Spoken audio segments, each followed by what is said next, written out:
సంవత్సరాల్లో మనం టీడీపీ ప్రభుత్వం చూసాం, వైసీపీ ప్రభుత్వం చూసాం అన్న. ఏ ప్రభుత్వం అభివృద్ధి చేసిందంటారు బాగా? 2014 నుంచి చూస్తున్నాం, 2019 నుంచి చూస్తున్నాం. 14లో ఏ విధంగా చేసినది, ఎంత కరువు కాటకాలు వచ్చినది అన్నీ తెలుసు. 2019 నుంచి జగన్ వచ్చిన నుంచి వర్షాలు అట్లే పడుతున్నాయి, రైతులందరూ ఇబ్బంది లేకుండా పరిస్థితులు సస్యశ్యామలంగా ఉన్నారు. ఇంకోటి ఏంటంటే ఈ ఏరియాకు పులివెందుల ఏరియాకు తన సొంత ఊరు అనుకునే పరిస్థితుల్లో ఆయన తయారు చేశాడు. ప్రతి ఊరును డెవలప్ చేసుకుంటూ పోతున్నాడు. ఎలా జరిగిందంటారన్న అభివృద్ధి అయితే? రాజశేఖర రెడ్డి గారి కాలం నుంచి తన ఊరును తను డెవలప్ చేసుకోవాలనే పద్ధతిలో ఆయన చేశాడు. ఆయనకు డబుల్ ఈయన చేస్తున్నాడు. కానీ కుప్పంలో ఆయన చేసుకోలేని పరిస్థితులు ఆయన తయారయ్యాడు. ఇక్కడ అలా కాదు, తన ప్రతి ఊరికి ఇది లేదు అనుకోకుండా చేస్తూ పోతున్నాడు. కానీ ఒక విషయం ఏంటంటే అడిగినోనికి ఇది లేదు, నాకు ఇంత వర్క్ కావాలి, లేకుంటే ఇంత పని చేయాలి అంటే చేసేసుకోండి, మీరు చేసుకోండి, నేను ఉంటాను, వెనకాల హామీ నేను ఉంటాను అని చెప్పి చెప్తున్నాడు. ఇంకోటి, అవినాష్ రెడ్డి గారు ఏ సమస్య ఉన్నా దగ్గరికి పిలిచి పేరుతో పిలిచి ఏనైనా నీ సమస్య ఏమైనా అడుగుతున్నాడు. 2 or 3 daysలో పని అయిపోయి చేసి పంపించేస్తున్నాడు.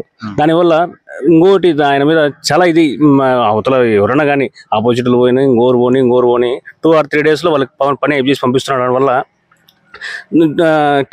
టీడీపీ భయంలో చేసుకోలేని పనులు కూడా ఈయన చేసి పెట్టడం వల్ల టీడీపీ వాళ్ళు కూడా ఇక్కడ జంప్ అవుతున్నారు దీనివల్ల. అయితే ఇప్పుడు ప్రచారాల్లోకి వెళ్తున్నారు కదా అవినాష్ రెడ్డి గారు, ఇప్పుడు ఎట్లా ఉందంటారు ప్రచారాల్లో? ప్రచారం బాగా జరుగుతుందండి. ఇంకోటి, ప్రచారానికి పోవడం కొంతమంది జనాలను చాలా మంది తోలుతుంటారు, ఇక్కడ తోలడం లేదు.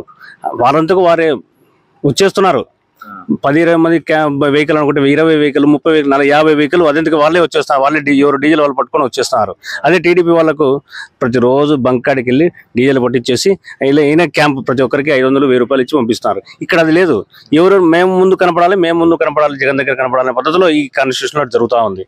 కాబట్టి జగన్ గారి ప్రభుత్వంలో ఇంకా డెవలప్ జరుగుతుందని నమ్మకంతోనే జరిగిపోతా ఉన్నాం. మరి ఏ సంక్షేమ పథకాలు కానీ ఏవైనా కానీ టీడీపీ గవర్నమెంట్ కూడా ఇస్తాము అని కూడా చెప్తున్నారు కదా, మరి దీన్ని మీరు ఎంతవరకు చెప్తారు? దీని గురించి చెప్పాల్సుకుంటే ఆయన శ్రీలంక టైప్ అవుతుంది, ఇంకో దేశం పరంగా అవుతుందని చెప్పాడు. కానీ ఇప్పుడు అయ్యే పథకాలు నేను డబల్ చేసి ఇస్తా అంటున్నాడు. మరి ఆయన డబల్ శ్రీలంక అవుతుందా లేకుంటే ఏ విధంగా చెప్తున్నాడు ఆయనకి తెలియాలి కదా. మరి దీని మీద ఆలోచించాల్సింది ఆయనే, చంద్రబాబు గారు ఆలోచించాల్సింది, కానీ జగన్ గారు ఆలోచించాల్సింది పని లేదు. అయితే చంద్రబాబు నాయుడు, పవన్ కళ్యాణ్, బీజేపీ ముగ్గురు కలిసేసి వస్తున్నారు, ఈ పథకాలన్నీ మేము సక్సెస్ కూడా చేస్తామని కూడా చెప్తున్నారు కదా. ఈ 3 విషయాల గురించి మాట్లాడితే కూడా ఎక్కువ అవుతుంది. మాట్లాడాల్సిందా ఆయనకి లేదు పవర్. వారికి చెప్పదలుచుకున్నాడు. ఆయన నియోజకవర్గంలో ఆయన గెలిస్తే చాలు అనుకునే పరిస్థితులు ఉంది ఆయనకు. ఈయన రాష్ట్రం అంతా తిరిగి గెలిపించుకోవాల్సిన శక్తి ఈయనకుంది. ఒకరి మీదకి ఆయన పోటీ ఉండే శక్తి ఉందా? లేదు. మాకైతే మేము అనుకోవడం అయితే ఆ ముగ్గురు కూడా ఉపయోగం లేదనుకుంటాం. మరి మంగళగిరిలో లోకేష్ పరిస్థితి ఏంటంటే? మంగళగిరి మాలోకం అని మేము అనుకుంటున్నాం. మంగళగిరి పరిస్థితి మీరు అడగడం కూడా వేస్ట్ అనుకుంటుంటాను. మంగళగిరిలో తప్పకుండా వైసీపీ గెలుస్తుంది, వైసీపీ వస్తుంది. ఇంకోటి ఏమంటే 175 అనేది మాకు జగన్ నినాదం పెట్టాడు. ఆ నినాదాన్ని గురించి చెవుల్లో మారుమోగిపోతుంటాయి. 175 సాధ్యమే అంటారా? మరి అది 175 సాధ్యం కాకపోయినా 1-2 అటు ఇటుగా రావచ్చు. 140 అబోవ్ కంపల్సరీ 98% వస్తుంది. జగన్ గారు ప్రభుత్వం కంపల్సరీ వస్తుంది, నిలబడుతుంది. ఇక్కడ అవినాష్ రెడ్డి గారు 5 లక్షల మెజార్టీతో ఈయన గెలుస్తాడు. ఈయన లక్ష లోపు అయిన ఉంటాడు, లక్ష పైన కంపల్సరీ. ఎట్టుందంటే వాళ్ళు అనుకుంటున్నారు మాదే గవర్నమెంట్ టీడీపీ వారు. మాది గవర్నమెంట్ అనే పరిస్థితి కాదు, ప్రతిపక్ష గవర్నమెంట్. ఇప్పుడు ఈ మధ్య న్యూస్లో చూసే ఉంటారు, తెలంగాణలో కూడా ఏమంటున్నారు, సచివాలయ వ్యవస్థ కొనసాగాలి అని వాళ్ళు అడుగుతున్నారు.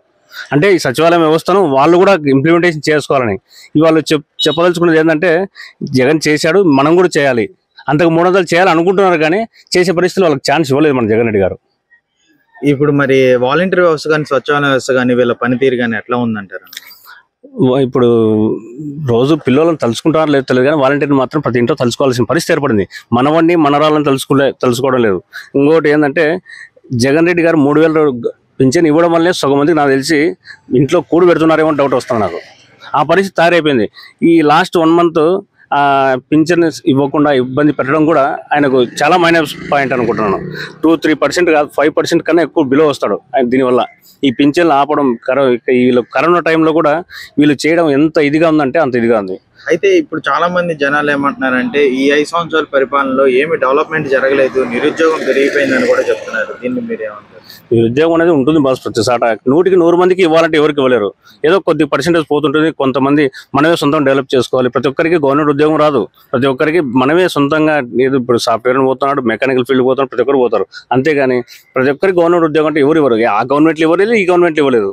నిరుద్యోగం అనేది ఇప్పుడు దీనివల్ల చెప్పుకుంటున్నారు నిరుద్యోగం, కానీ దీనికి బేసిక్ వల్ల ఏం చెప్పదలుచుకున్నా అంటే ఈ ఇండస్ట్రీస్ రావడం జరుగుతున్నాయి, కానీ ఇంప్లిమెంటేషన్ జరిగేందుకు ఇంకో 2-3 years పట్టొచ్చు. అంతేగాని ఆ లోపు వీళ్ళు చెప్పుకోవడం చేసే విధానంలో అట్లా ఉంది. అంతేగాని పచ్చ మీడియాకు వేరే విధానమే లేదు. నాడు నేడు కింద ఏం డెవలప్ అయిందంటారు? నాడు నేడు కింద మా ఏరియా అయితే ప్రతి స్కూల్ బిల్డింగ్ సరిపోయింది, హాస్పిటల్స్ అట్లే డెవలప్ అయ్యాయి, రోడ్స్ అట్లే డెవలప్ అయ్యాయి. చిన్న గ్రామంలో కూడా మురికి కాలువలు లేకుండా అండర్ డ్రైనేజ్ చేసి పెట్టారు ప్రతి గ్రామంలో కూడా. ఇంకోటి వాటర్ సదుపాయం, కెనాల్స్ సదుపాయం మొత్తంగా ఈ పులిందుల కాన్స్టిట్యూషన్లో ఎక్కడికి వెళ్ళినా నీళ్ళు. ఇంతకుముందు నీళ్ళు రాలే అనేటోళ్ళు. ఈ ఏరియాకి జగన్ రెడ్డి వచ్చినప్పుడు మన రీసెంట్గా మా ఏరియాకి నీళ్ళు ఎక్కువ అవుతానన్నా కొద్ది తగ్గించండి అడుగుతున్నారు. అంటే అర్థమే నీళ్ళు ఎక్కువ ఎక్సెస్ వచ్చే విధంగా తయారు చేశాడు. అంటే దాని మీనింగ్ ఏమి, నీళ్ళు ఎక్కువ అవుతున్నాయి మాకు. ఆ విధంగా శ్రీశైలం వాటర్ మాకు తీసుకొచ్చి చాలా డెవలప్ చేశాడు. మరి ఫైనల్ గా ఇప్పుడు ఈ రాష్ట్ర ప్రజలకు కానీ, మీ నియోజకవర్గ ప్రజలకు కానీ, కొత్త ఓటర్లకు కానీ ఏమైనా చెప్పాలనుకుంటే చెప్పండి. కొత్త ఓటర్కు చూడవలసిందంటే ఈ 4 ఏళ్ళ ఈ 5 ఏళ్ళ సంవత్సరంలో, ఈ 5 సంవత్సరాల్లో గవర్నమెంట్లో జగన్ రెడ్డి ఏం చేశాడు, పాత వాళ్ళకి ఎక్కక ముందు ఏం చేశారు అనేది వాళ్ళు తెలుసుకోవాలి. తెలుసుకున్న తర్వాత నెట్లో చూసి ఇంకోటి చూసి చెక్ చేసుకొని, ఎడ్యుకేటెడ్ పీపుల్స్ చాలా వరకు దాదాపు న్యూస్ ఛానల్స్ ఇంకోటి దాంట్లో చూస్తున్నారు. మంచిగా చూసి మంచి నాయకుడు ఎవరైనా ఆలోచించుకొని వేసుకోవాలి. మేమైతే సజెషన్ ఏంటంటే దాదాపు ఇంతకు మించి చేయలేడు, ఎవరు రారు అనే విధంగా మేము అనుకుంటున్నాం. కాబట్టి జగన్ రెడ్డి ప్రభుత్వంలోనే జరుగుతుంది, నీకు ధీమాగా చెప్పగలుగుతాం. Please subscribe .news